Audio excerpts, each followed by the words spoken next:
Okay, folks, so I think most of you know that there is an impeachment inquiry that is going on in the House of Representatives led by the Republicans because they're doing their overlord's bidding, Donald Trump. Remember when Trump wanted Zelensky, the president of Ukraine, to come out and say that they were investigating Joe Biden? He said, just say you're investigating him and leave the rest to us. Well, that's basically what they're doing with this sham impeachment inquiry. There is no evidence.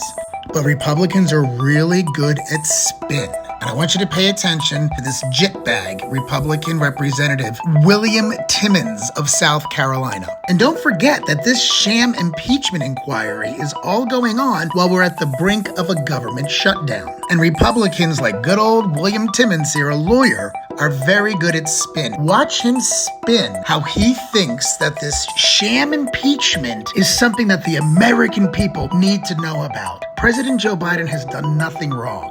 I also want you to hear how he throws in a dig at Hunter Biden. Republicans love to demonize someone, just like they did with Hillary. They're doing it with Hunter Biden. I don't know Hunter Biden's story. I just know he has nothing to do with politics. But listen to this and how he spins and distracts from the fact that Republicans do not do anything for everyday Americans. Listen to this guy.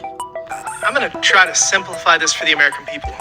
My colleagues across the aisle allege that this inquiry is improper and that this hearing is improper, but that could not be further from the truth. We now have enormous amounts of evidence to indicate that Hunter Biden was engaged in nefarious and illegal activities with foreign nationals from China, Romania, Ukraine, Kazakhstan, and Russia, all while making millions of dollars doing so. We don't even know the full extent of it yet. To date, we've discovered up to $25 million in payments, and that's without even having Hunter Biden's personal bank records. Hunter Biden. The question is this, though. This is the question. This is why we're here. What did Joe Biden know and when? Due to the evidence that we've found to date, Speaker McCarthy appropriately initiated an impeachment inquiry to give us additional tools. He was forced to do it by the maggots. Based on the circumstantial evidence we have, the laptop, the whistleblowers, shell companies' bank records, and testimony from Devin Archer, this Congress has a duty to further investigate whether Vice President Joe Biden was an affable, loving father, simply taken advantage of by his delinquent son, or a knowing participant who was complicit in the scheme and financially compensated for his role.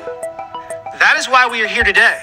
That to answer sounds that like simple a question, Trump to to me. determine if our current president is compromised. Look, this scheme is complicated. All these countries and all these different roles different people played. But the plan is simple and repeated often. A foreign client has a problem. Oh, did you hear good old Bill? He doesn't care about facts. He doesn't care about the rule of law. He just needs a couple of sound bites that his constituents can hear on Fox News. And they're going to love that delinquent son bit.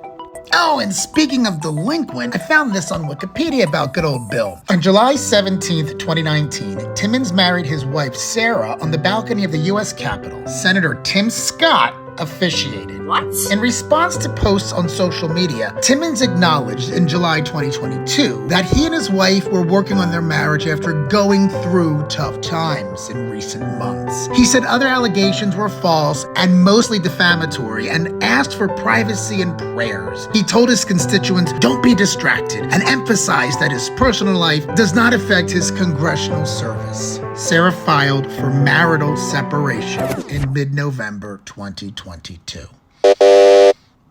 Poor old Bill. And here's the contact information for good old Bill should you want to give him a call. Don't listen to deceitful Republicans who love to throw stones in glass houses. The government is on the verge of a shutdown, and they're talking about circumstantial evidence for someone who doesn't even work nor has ever worked in the government. Meanwhile, Ivanka Trump got patents from China when her dad was president. But anyway, I digest. Please continue to save America from these power-hungry fascist Republicans by continuing to vote blue. Clap.